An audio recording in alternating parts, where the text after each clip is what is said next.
이번 주에는 여호수아서를 읽게 되는데요. 여호수아서를 읽을 때 여호수아라는 인물에 초점을 맞추어 주셔야 합니다. 여호수아를 이해하려면 당연히 모세를 배경으로 이해할 수밖에 없습니다. 저는 한 번도 제가 모세처럼 되겠다는 꿈을 꿔보지 않았습니다. 엄두가 나지 않아서입니다. 모세는 정말 대단한 인물이라고 보입니다. 물론 몇 가지 결점이 성경에 기록되어 있지만 저는 구약에 기록되어 있는 모든 인물 중에서 모세가 가장 탁월한 사람이었다, 이렇게 확신을 합니다. 이 모세가 너무나 완벽한 인물인 것을 보면서 아마도 성경이 모세를 저렇게 묘사하는 것은 우리로 하여금 모세와 같은 그런 인물이 되기보다는 모세가 뒤에 올 그분과 같은 선지자, 예수님의 그림자, 이렇게 되고 예수님을 바라볼 수 있도록 모세를 제공하는 게 아닌가라는 생각이 듭니다. 물론 모세 안에도 개인적으로 배우고 싶은 게 몇 가지 있습니다. 첫째는 지상에서 가장 온유한 자라 그래서 모세 보면서 온유함을 배우고 싶고요. 또 정말 지도자로서 의리가 있어요. 그의 민족들이, 백성들이 금송아지라는 엄청난 죄를 짓고 하나님이 크게 분노하셔서 다 죽이려 했을 때 모세가 중보기도 하죠. 나를 처벌하시고 이 백성은 그냥 주님 용서해달라고. 그런 모세의 모습은 정말 배울 점이 깊습니다. 또 40세 돼서야 이제 하나님의 부르심을 받고 이제 사역에 들어가는 그런 모습도 우리도 나이가 들 수 있지만 언제든지 하나님이 우리를 부르실 수 있다라는 교훈도 얻을 수 있습니다. 반면에 여호수아는 통째로 배우고 따르고 그의 인생을 나의 그 삶으로, 그러니까 성경에 나오는 여호수아 자리에 나를 이렇게 대입해 볼 수 있는 그런 인물이라고 생각이 듭니다. 그러니까 모세보다는 우리의 롤 모델이 되기에 조금 더 적합한 인물이라는 것이죠. 그는 용감한 전투 선봉대장 혹은 이 현장에서 싸우는 그런 이제 돌격대장 같은 인물이었습니다. 굉장히 싸움을 잘했던 것 같아요. 그가 성경에 등장하는 첫 장면이 전투 장면입니다. 아말렉과 전투할 때 기억하실 거예요. 그때 모세가 손 들면 이기고 손 내리면 지고 하던 그 전투, 거기에 이제 선봉장이 여호수아였죠. 성경에 그가 굉장히 싸움을 잘하는 모습으로 묘사되고 있지만 골리앗처럼 체격이 크다든가 남성적이라든가 뭐 이런 모습은 없습니다. 그냥 아주 준수한 청년이 매우 용감하게 싸움을 잘했다, 이렇게 보시면 좋을 것 같아요. 그런 사람들이 가끔 있어요. 보기에는 싸움 잘할 것 같지 않은데 한번 싸웠다 그러면 꽤 잘 싸우는 인물들이 있더라고요. 여호수아가 그런 인물이었고요. 특별히 이 여호수아가 빛이 났던 것은 정탐꾼 때였죠. 12지파를 대표해서 12지파의 유력한 인물들을 뽑아서 가나안 땅을 먼저 정탐시키죠. 12명 중에 2명이 이 가나안 땅은 젖과 꿀이 흐르는 땅이라. 2명이 누구였죠? 갈렙과 여호수아였습니다. 나머지 10명은 안 된다 그랬습니다. 그때 갈렙과 여호수아의 이 특징, 공통점이 뭔지 아십니까? 뒤에 이제 이 여호수아에서 보면 갈렙도 한 또 큰 일을 합니다. 이제 읽어보시고요. 갈렙과 여호수아의 공통점은 하나님의 계획을 알 줄 보는 안목이 있었던 사람들입니다. 가나안 땅을 향한 하나님의 계획이 무엇인지를 알고 보면 그 땅이 매우 좋은 땅이고요, 그 계획을 모르고 보면 의문부호가 붙는 땅이었습니다. 좋기는 한데 이것을 정복하기가 만만치 않아 보였던 그런 땅으로 그런 땅이었죠. 여호수아는 하나님의 계획을 볼 줄 아는 안목을 가지고 있었습니다. 그리고 그는 모세의 후계자로 낙점이 됩니다. 신명기 34장 9절 자막으로 보겠습니다. 같이 읽을까요? 모세가 눈의 아들 여호수아에게 안수하였으므로 그에게 지혜의 영이 충만하니 이스라엘 자손이 여호와께서 모세에게 명령하신 대로 여호수아의 말을 순종하였더라. 모세가 뭘 했을까요? 안수를 했습니다. 여호수아에게. 안수의 의미는 자신의 리더십을 이양하는 것으로 볼 수 있습니다. 그때 하나님의 영, 성령, 지혜의 영이 임했습니다. 충만케 했죠. 그래서 그가 싸움을 굉장히 잘하게 됐는데, 그 다음에 그 싸움을 잘하는 게 여호와께서 모세에게 명령하신 대로. 요 얘기가 여호수아서에 반복적으로 나옵니다. 여러분 여호수아서를 읽으시면서 요 얘기를, 요 구절을 눈여겨보셔야 됩니다. 여호와께서 모세에게 명령하신 대로, 그대로 했다는 것이요. 이게 여호수아의 모습이라고 볼 수 있겠습니다. 이제 여호수아에게서 배울 점을 다시 한번 한마디로 요약한다면, 그는 하나님의 계획을 볼 줄 아는 안목이 있는, 눈이 열려 있는 사람이었습니다.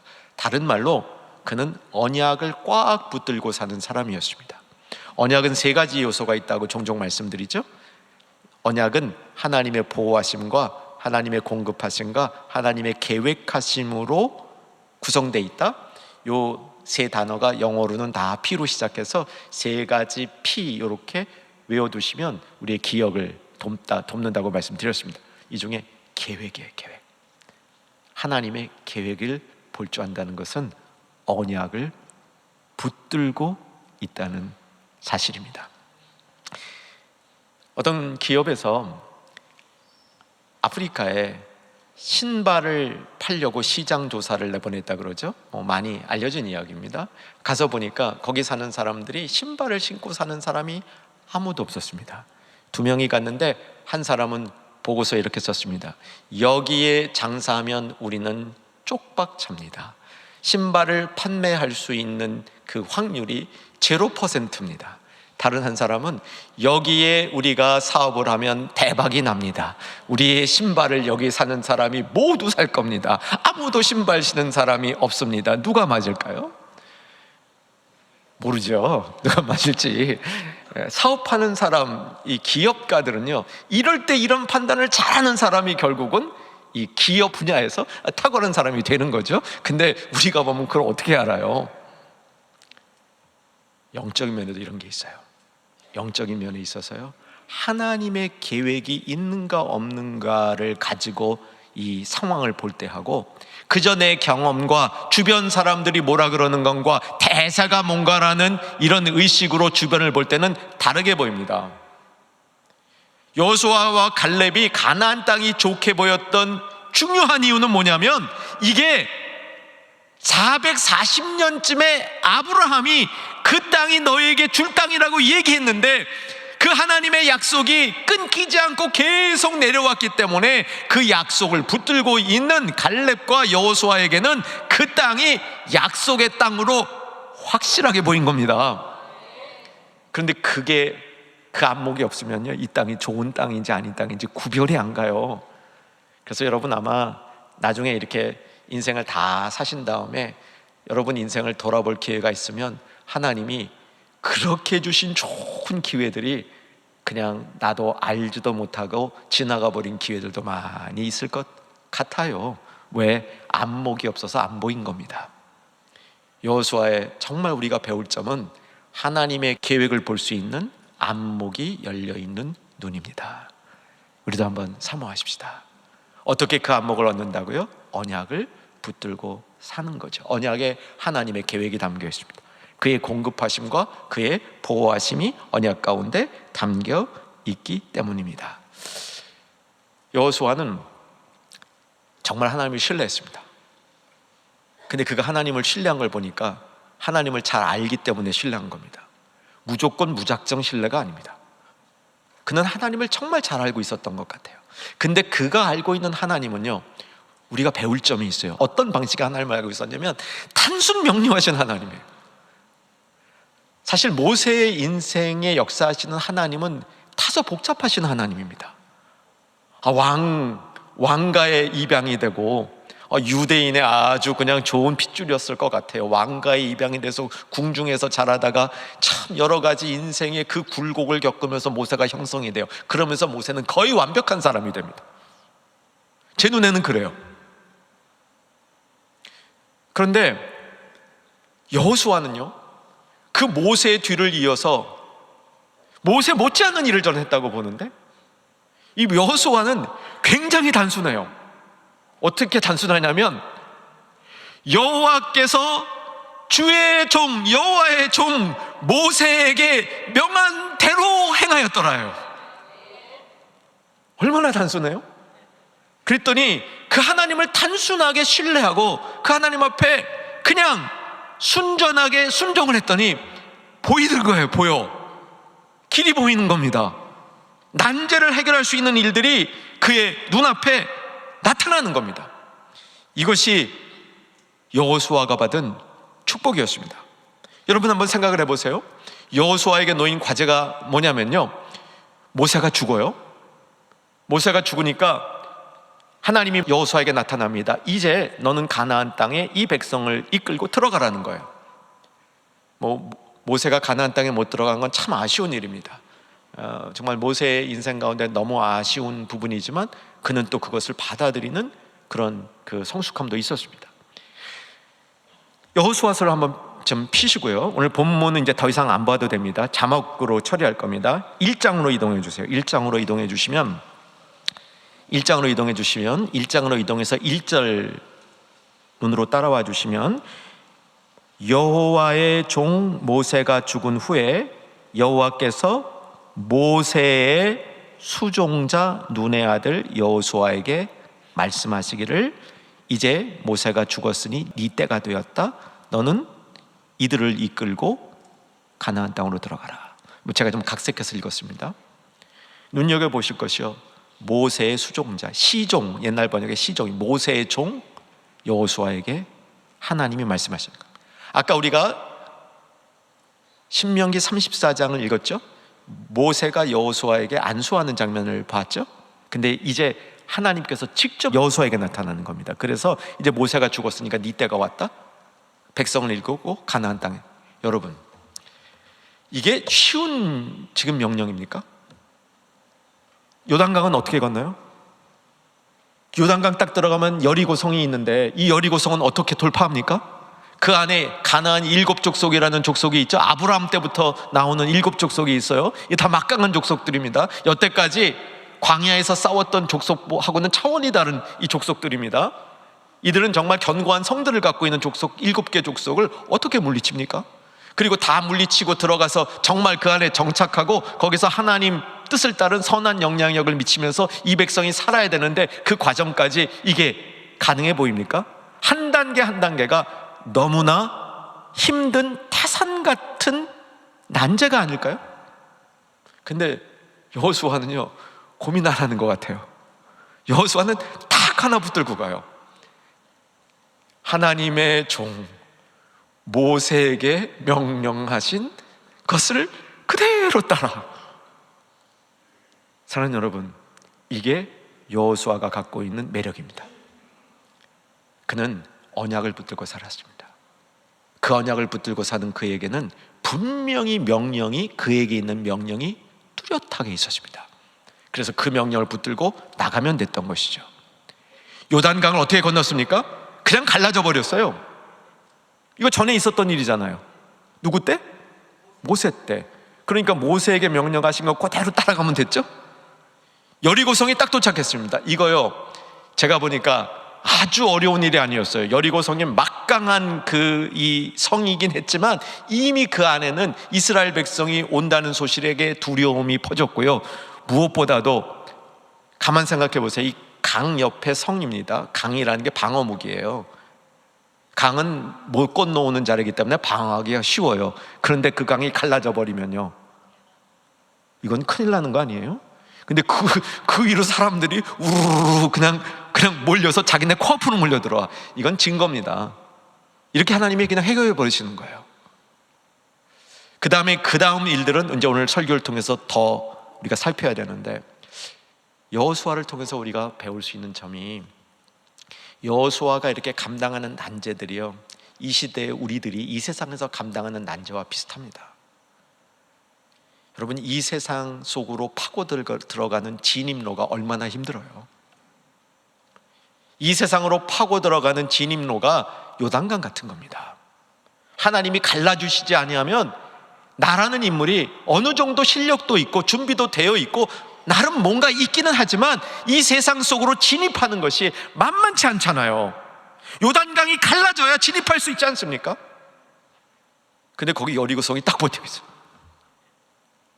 이 여리고성이 무너져야 그 안으로 들어가서 이 세상에 하나님의 뜻을 전하고 하나님의 사람으로 살아갈 수 있는 이 영적인 전투를 할 수 있는데, 이 여리고성도 무너뜨리는 방법이 우리 같으면 참 복잡할 테인데 여호수아는 단순해요. 하나님의 언약을 붙들고 그의 명령을 따라 그대로 순종하면서 나간 겁니다. 여러분, 혹시 우리가 이 방법에 미숙한 거 아닙니까? 세상에 꽤 내 경험, 인맥을 살리는 일에는 굉장히 익숙한데, 재정을 생각하는 일에는 굉장히 익숙한데 이 방법에 의외로 너무 미숙한 거 아닙니까? 그 안으로 들어갈 때 7족속은요, 이 기득권계층이라고. 왜 기득권계층? 강력한, 그냥 이게 탁 있는데 그걸 어떻게 파고 들어갑니까? 여호수아는 그걸 해낸 겁니다. 그리고 무엇보다도 그 안에서 선한 영향력을 미치면서 사는 일을 감당했습니다. 여호수아의 또 멋진 점은요, 이 점이에요. 사실은 정복전쟁 못지않게 나중에 땅을 분배하는 게 참 힘들었을 것 같아요. 사람이 그렇잖아요. 싸울 때는 다 한 마음이 되는데 이긴 다음에 전리품 나눌 때 그러게 보면 다 자기 이득, 내가 조금 더 좋은 거 가지려는 마음들이 막 일어나지 않을까요? 근데 여호수아는 깔끔하게 그 상황을 정리해서 땅 분배를 마칩니다. 자, 이제 본문으로 돌아와 보겠습니다. 13절 봐주시죠. 13절 보겠습니다. 여호수아가 여리고에 가까이 이르렀을 때, 여호수아가 여리고에 가까이 이르렀을 때, 이게 5장입니다. 5장. 그러니까 요단강이 갈라지면서 여리고 앞에 이르렀고 여리고성은 아직 있을 때입니다. 여리고성을 7번 돌아서 무너뜨리는 건 바로 다음에 나와요. 그 여리고성이 무너지기 직전에 있는 대목인데, 그때 갑자기 어떤 인물이 나타나요. 눈을 들어보니까 어떤 한 사람이 칼을 빼어 들고 여호수아 앞을 딱 가로막고 있는 겁니다. 근데 이때 여호수아가 당황도 하지 않고, 그대는 우리의 적군입니까? 아군입니까? 라고 물어봐요. 저는 이 부분이 좀 이해가 안 갔어요. 저는 이렇게 좀 덧붙여 봤습니다. 여호수아가 싸움을 잘한다고 그랬죠. 굉장히 잘했어요. 여태까지 정말 최고의 장수였거든요, 이스라엘 이 선수들 중에서. 그런데 앞에 그 미지의 인물이 칼을 딱 빼들고 있어요. 제가 만약에 그 당시에 여호수아였다면 당연히 칼을 빼지 않았을까요? 그런데 나도 한가닥하는 장수인데 앞에 누가 칼 들고 있으면 당연히 칼 빼지 않았을까요? 근데 칼을 못 뺐어. 무슨 뜻일까요?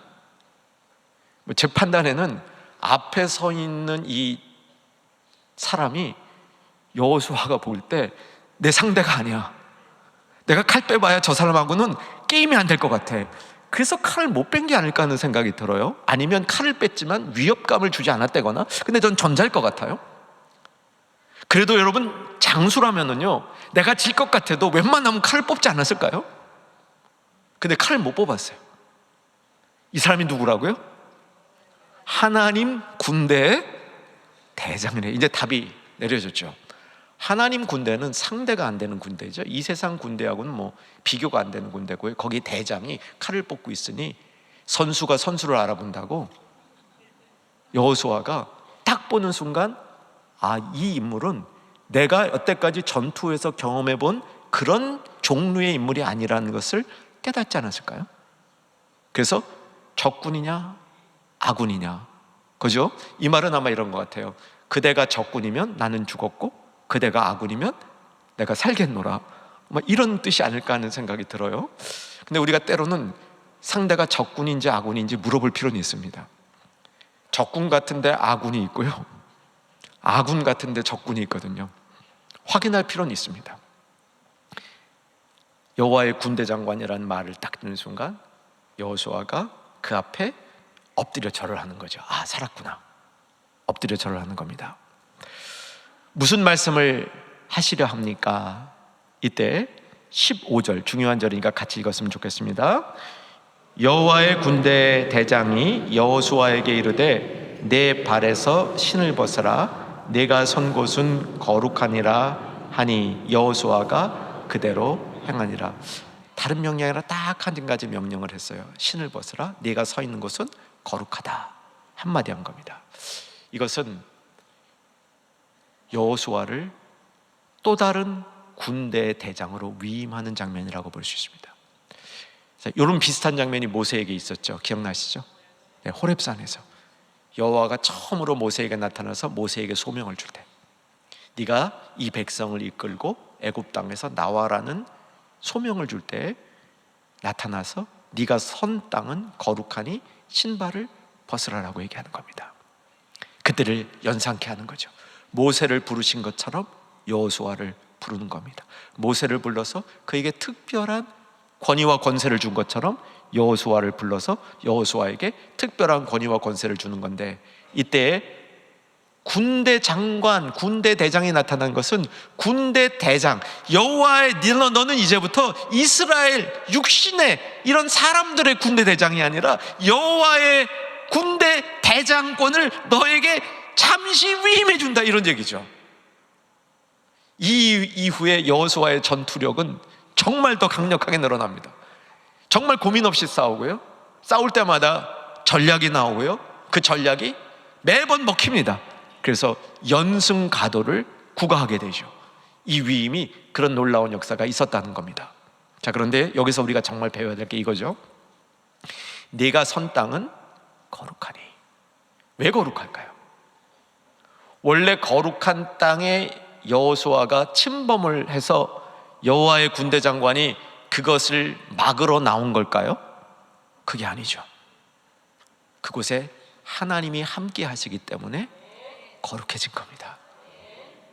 무슨 뜻이냐면 이제부터 벌어지는 전투에 진짜 하나님이 너와 함께 하실 테니까 네가 그 하나님과 함께 하심을 가지고 강하고 담대하게 나아가라, 이 소명을 확인해 주는 겁니다. 네가 선 땅은 거룩하니 신발을 벗으라.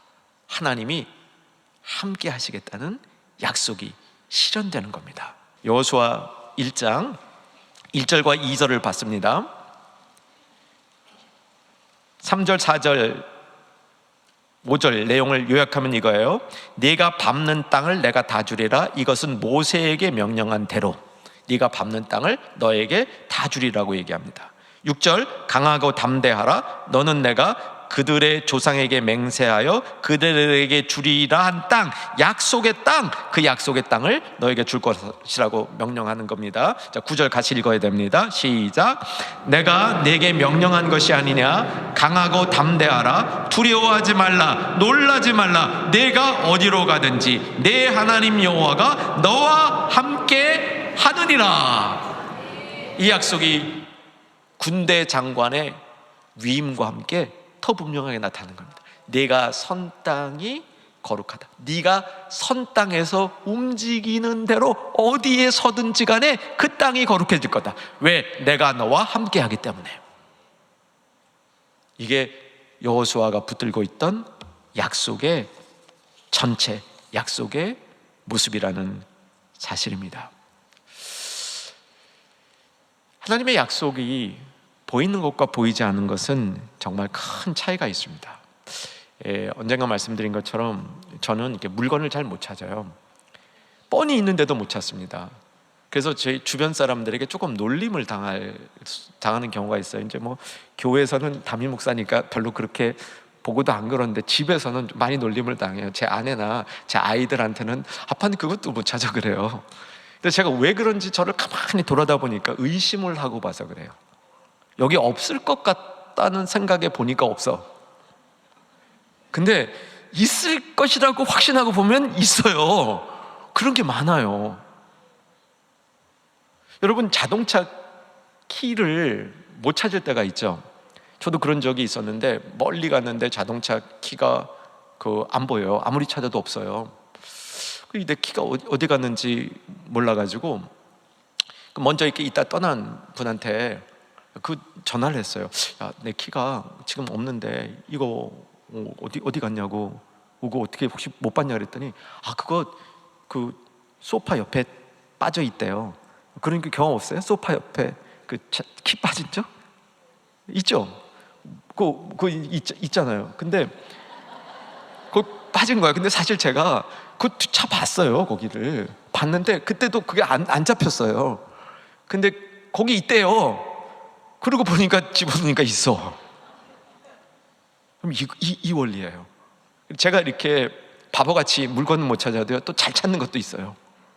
뭘 잘 찾느냐면요, 별것도 아닌 성경 속에 있는 깊은 메시지 저는 되게 잘 찾아요. 이거 자꾸 하다 보니까 된 겁니다. 왜 된 줄 아세요? 있을 거라고 믿기 때문에 되는 거예요.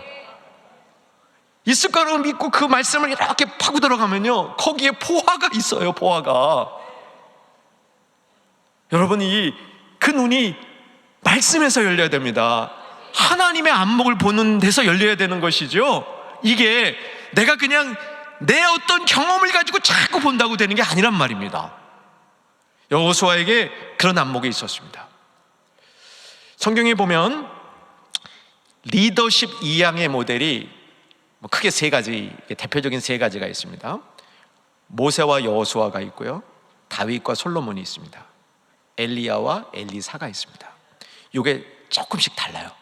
모세와 여호수아는, 모세가 워낙 대단해요. 거기에 있는 여호수아는 보잘것없어요. 그런데도 모세에게 여호수아가 필요해요. 여호수아가 없었으면 모세는 자기 임무의 50% 정도밖에 달성을 못했을 겁니다. 여호수아가 있기 때문에 모세가 자기 임무 100%를 달성할 수 있었습니다. 다윗과 솔로몬은 능력치만 보면 두 사람이 50-50인 것 같아요. 정말 대단한 능력을 가진 아버지와 아들입니다. 근데 아버지가 훨씬 신실했어요. 아들은 재주가 더 많았는데 덜 신실했어요. 그래서 말년이 아들은 별로 안 좋아.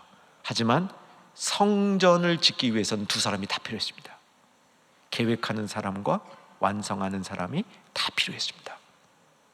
엘리야와 엘리사는요, 저는 엘리사가 엘리야보다 더 탁월한 선지자라고 제 눈엔 그렇게 보입니다. 엘리사는 엘리야에게 배우고 싶은 열정이 정말 많았습니다.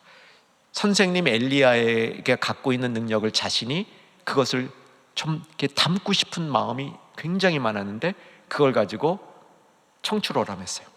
일취월장했습니다. 그래서 엘리야보다 나은 인물이 되었어요. 성경의 모델들이 다 특별하죠? 이 모델을 다 알고 있는 게 참 중요한 것 같습니다. 왜냐하면 신앙은 이어가는 겁니다. 지난주 말씀처럼 신앙은 이어가야, 반드시 이어가야 됩니다. 한 세대가 그 세대가 잘하고 끝나는 건 별 의미가 없습니다. 한 탁월한 인물이, 모세라는 인물이 탁월하게 나왔어도 여호수아가 없으면 반절밖에 안 되는 거랬는데도요, 다윗이 아무리 탁월했어도 솔로몬이 없었으면 그가 지으려는 성전은 못 지어졌을 겁니다. 이어가야 되는 거예요. 이어가는 모델들이 다양하게 있습니다. 그런데 오늘은 모세와 여호수아의 이어가기를 우리가 보고 있습니다. 여호수아는요, 보통 사람이었습니다. 그저 좀 똘망똘망했을 것 같아요. 용감하고 싸움도 잘했을 것 같아요. 그런데 모세의 뒤를 이을 만한 조건이 안 돼요. 그런데 모세의 뒤를 이을 조건이 인간적으로는 안 되는데 하나님이 되게 하셨습니다. 그로 하여금 언약을 붙들고, 여호와께서 모세에게 명령하신 것이 모세의 명령이 아니라 하나님의 명령인 것을 알고, 그것을 아주 단순하게 따르고 순종하고 신뢰했을 때 정말 누구도 감당하기 어려운 그 다음 일들, 가나안 땅에 진입해서 여리고를 무너뜨리고 칠족속을 정복하고 그 이후에 그 땅에 하나님의 선한 영향력을 미치며 살 수 있도록 백성을 세우는 그 일까지, 땅을 깔끔하게 잡음 없이 분배하는 그 권위까지를 여호수아가 멋지게 감당했는데, 저와 여러분이 이런 여호수아가 되시기를 주 안에서 소망하고 축복합니다. 여호수아가 붙들고 있던 언약은 말씀드린 대로 하나님이 그와 함께 해주시는 것입니다. 저는 우리 사랑하는 성도님들이 하나님이 우리와 함께 한다는 사실을 어느 정도 다 알고 계시다고 믿습니다. 어떤 분들은 꽤 깊이 알고 계실 것이라고 알고 있습니다. 제가 알고 있는 것보다 더 깊은 것까지 알고 계신 성도님들도 제법 되시라고 믿어집니다. 그런데 여러분이 알고 있는 하나님이 함께 하시는 것에 대한 축복과 그 깊이보다 성경이 가르쳐주고 있는 영적인 세계는 훨씬 깊을 겁니다. 무슨 얘기를 드리냐는 거냐면 하나님이 함께 하시는 것을 알아가는 일에 끝이 없음을 말씀드려요. 계속해서 하나님이 함께 하시는 것을 우리가 알아가고 실천해 가야 됩니다. 삶에서 그것을 경험하고 누려야 됩니다. 여러분, 우리 삶의 현장은 여호수아가 정복해야 되는 요단강, 여리고, 칠족속 가나안 땅 전체인 것을 우리가 기억하시고 거기에 우리가 여호수아처럼 그 길에 들려나갈 때 하나님이 함께 하신다는 이 사실을, 이 언약을 꼭 붙들고 이거밖에 없어요. 여러분, 정말 하나님이 우리 삶에 함께 하시기 때문에 그 하나님을 붙들고 사는데 성경의 역사 전체를 한번 보십시오. 하나님이 우리와 함께 하시기 위해서 여러 계획을 베푸신 놀라운 일들로 구성되어 있습니다. 여호수아 일만이 아니죠.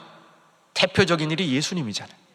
하나님이 세상을 이처럼 사랑하사 독생자를 주셨으니 성육신, 그와 함께 말씀을 주시고 예수님이 죽으시고 부활하신 다음 성령을 주셔서 우리와 함께 하시잖아요.